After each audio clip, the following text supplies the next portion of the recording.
আসসালামু আলাইকুম everyone, welcome to my daily blog. আজকে যেহেতু পর্দাগুলো ধোয়া হয়ে গেছে, তো শুকিয়েও গিয়েছে, তার জন্য আমি পর্দাগুলো লাগিয়ে ফেলবো। আর তার জন্য আমি আমার দেবরকে ধরে বেঁধে নিয়ে এসেছি যে ও একটু হেল্প করবে আমাকে। ও একটু আসতে যাচ্ছিল না, টিভি দেখছিল, তো তা আমি আর কি ধরে বেঁধে নিয়ে এসেছি যে আসো একটু হেল্প করে দাও ভাবিকে। তো এই তো ও এগুলো করছিল আর আমি বসে বসে ভিডিও করছিলাম। ও একাই সব কিছু করেছে, আমাকে বলছে যে করবো, যেহেতু আমি একাই করি তুমি বসে দেখো। তো আমি বলছি যে দেখবো কেন, তো ভিডিও করিনি। তো আর আমিও খেলছিলাম আদিবার সাথে। দেখেন তো চিনেন কিনা, 1 2 3। ও এসেছিল, ও বলছিল যে দাও আমি লাগিয়ে দিচ্ছি। তো ও তো বাচ্চা মানুষ, ও তো সেটা পারবে না করতে, সেটা ও কিছুতেই বুঝতে পারছিল না। আর তার জন্য ওর সাথে আমি খেলা করছিলাম। এই তো কথা বলতে বলতে আমাদের পর্দার রিংগুলো লাগানো হয়ে গেছে। তো আমার যেহেতু দুইটা দরজা রুমের, আর একটা হচ্ছে বারান্দা যাওয়ার, আর একটা হচ্ছে রুম থেকে বের হওয়ার, আর একটাই জানালা, তো সেগুলোই আর কি আমার দেবর লাগাচ্ছিল পর্দাগুলো। তার আমি দেখিয়ে দিচ্ছিলাম যে এভাবে না এভাবে করো।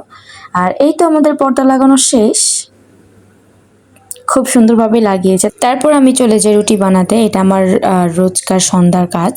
এটা আমি আর কি বানিয়ে রাখি, কারণ পরের দিন সকালবেলা যাতে আমার ঝামেলাটা না করা লাগে।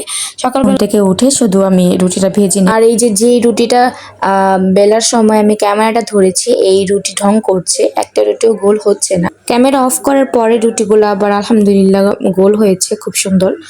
আর এই তো রুটিগুলো বেলে নিচ্ছিলাম, আর তারপর এইগুলাকে একটা বক্সে ভরে রুটি ফ্রিজে রেখে দিব।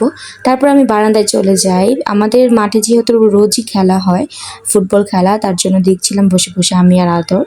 আর এই তো চানাচুর মাখা বানিয়ে নিলাম, আমি আর ও খাচ্ছিলাম আর খেলা দেখছিলাম। তার কিছুক্ষণ পরে আবির চলে আসে, আর আমি ওকে শার্ট বের করে দিচ্ছিলাম। ও যেহেতু একটা দাওয়াতে যাবে, তাই রেডি হচ্ছিল আর আমাকে বিদায় দিয়ে চলে যাচ্ছিল।